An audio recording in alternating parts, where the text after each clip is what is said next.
വിവാഹ വാഗ്ദാനം നൽകി പീഡിപ്പിച്ചു പ്രതി ഹാഫിസ് എന്ന തൃക്കണ്ട. ഗൈസ്, നിങ്ങൾക്ക് തന്നെ അറിയാം, ഞാൻ ഇതുവരെ ഒരു വീഡിയോ റിയാക്ട് ചെയ്യുന്ന ഒരാളല്ല. എന്നിട്ടും ഇതുപോലെ വീഡിയോ എടുത്ത് നിങ്ങൾക്ക് മുന്നേ വരണമെങ്കിൽ അതിന് എന്റേതായിട്ടുള്ള ഒരു കാരണമുണ്ട്, പറഞ്ഞുതരാം. ഞാൻ ഈ ന്യൂസ് ആകുമ്പോൾ ഇതിനകത്ത് ഒരു പോലീസുകാരൻ പറയുന്നുണ്ട് നിരവധി പേരെ വിളിച്ചു വരുത്തി ഇദ്ദേഹം പറ്റിക്കുകയായിരുന്നു. ഇനി രണ്ടാമത്തെ ഈ ന്യൂസിലെ ഒരു റിപ്പോർട്ടർ, ആലപ്പുഴയിലുള്ള റിപ്പോർട്ടറിന്റെ ചോദിക്കുക, 3,50,000 ഫോളോവേഴ്സിനെ വെച്ച് പീഡിപ്പിക്കുകയായിരുന്നു ഇവന്റെ സ്ഥിരം വിനോദം.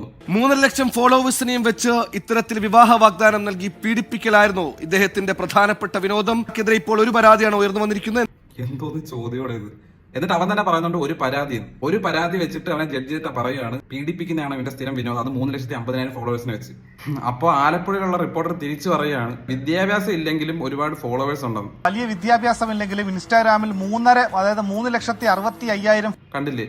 അവിടെ അപ്പോഴും വീണ്ടും അടിച്ച് താഴ്ത്തവി. ഞാൻ വീഡിയോ റിയാക്ട് ചെയ്യുന്ന ഒരാളല്ല, എന്നിട്ട് ഞാൻ ഈ വീഡിയോ ചെയ്യണമെങ്കിൽ അതിന്റെ പിന്നിൽ ഒരു ചെറിയൊരു കാരണമുണ്ട്. ഈ ന്യൂസ് വരുന്നതിന് മുന്നേ അദ്ദേഹവുമായിട്ട് ഞാൻ ചാറ്റ് ചെയ്യാൻ ഒരിടമുണ്ട്. ആ ചാറ്റ് ഞാൻ നിങ്ങൾക്ക് വേണ്ടിയിട്ട് കാണിച്ചു തരാം. ഞാൻ എന്റെ വീഡിയോ പാതിരാത്രിയൊക്കെ ഇരുന്നാണ് എഡിറ്റ് ചെയ്യുന്നത്. അപ്പോഴാണ് ഞാൻ പുള്ളിയുടെ സ്റ്റോറി കാണുന്നത്. ഞങ്ങൾ ഫസ്റ്റ് ടൈം ചാറ്റ് ചെയ്യുന്നത്. ചാറ്റിൽ തന്നെ പറയുന്നുണ്ട് പുള്ളി ഒറ്റയ്ക്കാണ് എല്ലാം ചെയ്യുന്നത്, അതിന്റെ ഒരുപാട് കഷ്ടപ്പാടുണ്ട്. അങ്ങനെ പറഞ്ഞു വന്നപ്പോഴാണ് റിലേഷൻഷിപ്പ് മാറ്റർ വന്നത്. റിലേഷൻഷിപ്പ് നമുക്ക് വേണ്ടളിയാ, സിംഗിൾ ലൈഫാണ് അടിപൊളി. ഞാനും പെട്ടിട്ടിരിക്കുകയായിരുന്നു. ഇപ്പോൾ 5 വർഷം റിലേഷൻഷിപ്പിലായിരുന്നു. അത് കഴിഞ്ഞ് ഇപ്പോഴാണ് ഒന്ന് സെറ്റായി വന്നത്. അതൊരു ഫാക്ടറായിരുന്നു, സത്യമാണ്.